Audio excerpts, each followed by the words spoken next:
अजी सुनते हो? सुनो तो सही, देखो तो जरा, माँ जी अभी तक नहीं आई।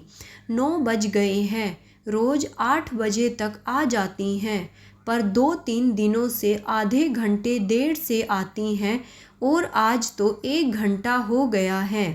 प्रिया ने अपने पति से कहा। कहाँ जाएगी, आ रही होगी। तू चिंता मत कर, धीरज ने कहा। नाश्ता भी बनाना है, सारा काम भी पड़ा है, काम वाली भी नहीं आई है। अब मैं ऑफिस जाऊं या घर का काम देखूं?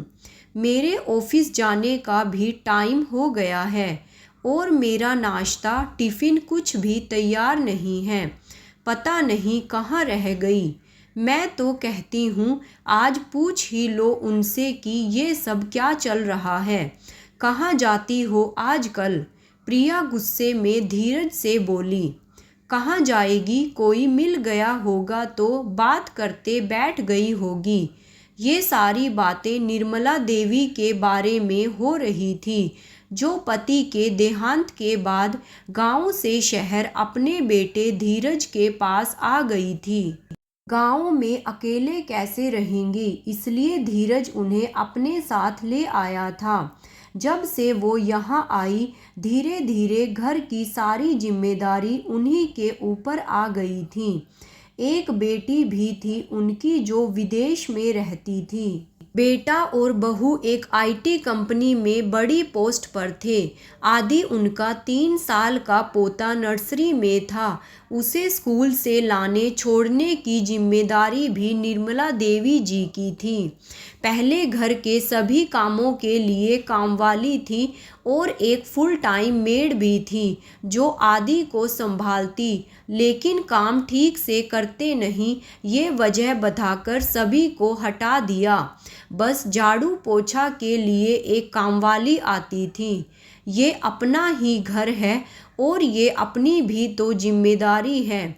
ये समझकर निर्मला देवी नई सारी जिम्मेदारी अपने ऊपर ले ली, लेकिन इतना करने के बावजूद उनकी कोई इज्जत नहीं थी।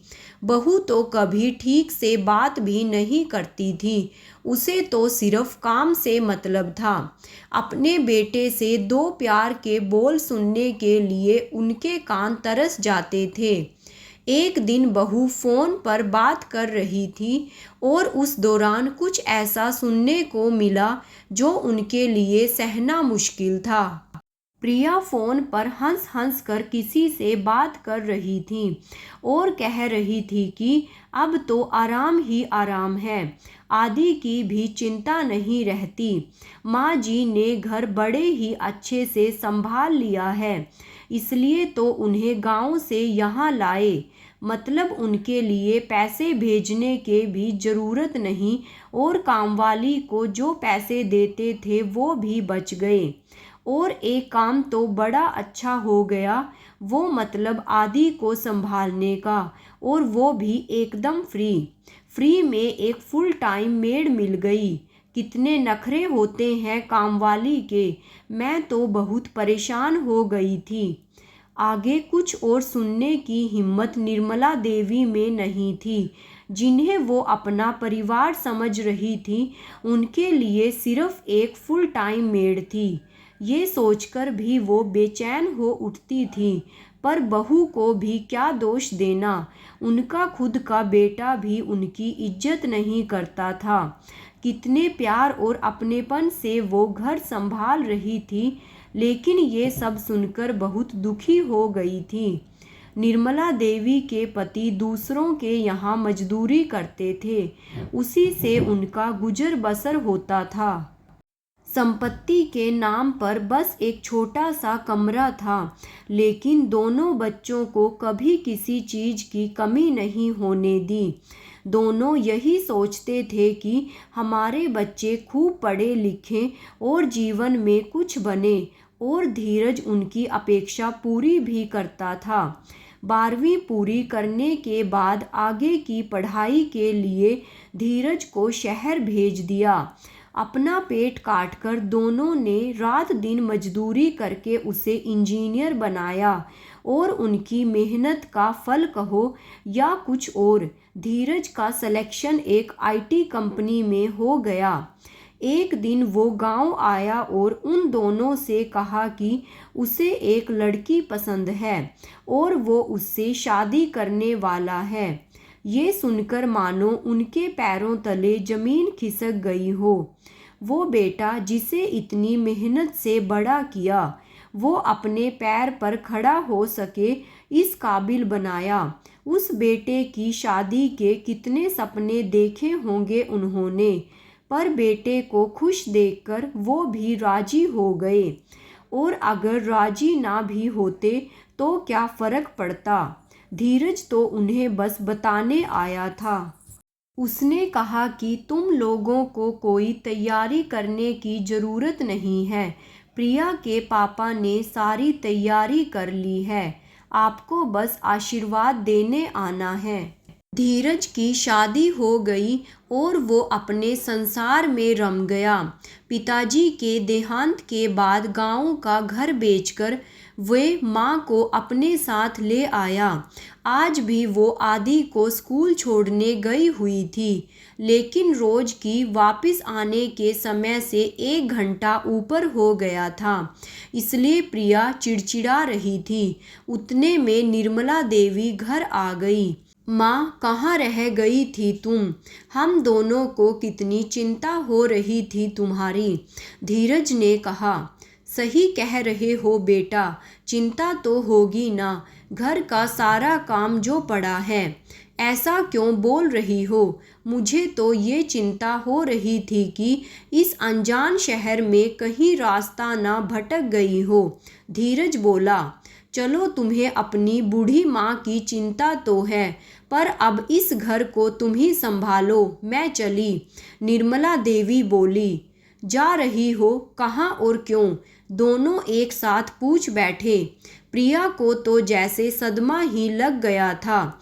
घर और आदि का कैसा होगा ये सब सोचकर उसे जरा टेंशन ही आ गया था। लेकिन माँ, तुम कहाँ जाओगी? अब तो घर भी नहीं है गाँव में। तुम्हें कोई परेशानी है क्या यहाँ? तुम्हें मेरी चिंता करने की कोई ज़रूरत नहीं है।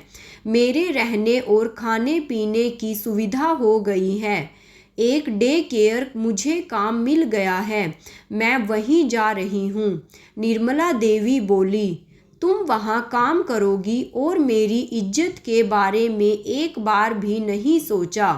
तुम्हें कोई परेशानी है तो हमसे कहा होता, कम से कम हमें बदनाम तो मत करो। कितनी इज्जत है हमारी यहाँ, आपको अंदाज़ा भी है इसका, प्रिया बोली। निर्मला देवी हंसी और कहा, इसमें क्या शर्माना, काम तो काम होता है और मैं वहाँ पूरे मान सम्मान के साथ रह पाऊँगी और फुल टाइम मेड से ये काम मुझे ज़्यादा अच्छा लगा। ये सुनकर मानो प्रिया के चेहरे का रंग ही उड़ गया था। और तुम इज्जत की चिंता मत करो, मैं यहाँ से दूर दूसरे शहर जा रही हूँ। ये कहकर वे अपने कमरे में चली गई। दोनों उनके तरफ देखते ही रह गए। दूसरे दिन जब वे जाने के लिए निकली तो दोनों ने उनके पैर पकड़ लिए और माफ़ी मांगने लगे। दोनों के आँखों से आंसू बह रहे थे। उन्हें अपनी गलती का एहसास हो गया था। हमें माफ़ कर दो, हम स्वार्थी हो गए थे। अब हम सभी कामों के लिए कामवाली रखेंगे, पर आप मत जाइए। आप यहीं रहिए और अपने पोते के साथ खेलिए, बस जाइए मत। निर्मला देवी बोली, चलो अच्छी बात है कि तुम्हें देर से ही सही पर अपनी गलती का एहसास तो हुआ। और अपने कमरे में जाकर अपनी सहेली को फ़ोन किया और कहने लगी, तुम्हारा सुझाव तो काम कर गया। मेरे बेटे बहू को उनकी गलती का एहसास हो गया और आगे से वे सभी हंसी खुशी एक साथ रहने लगे।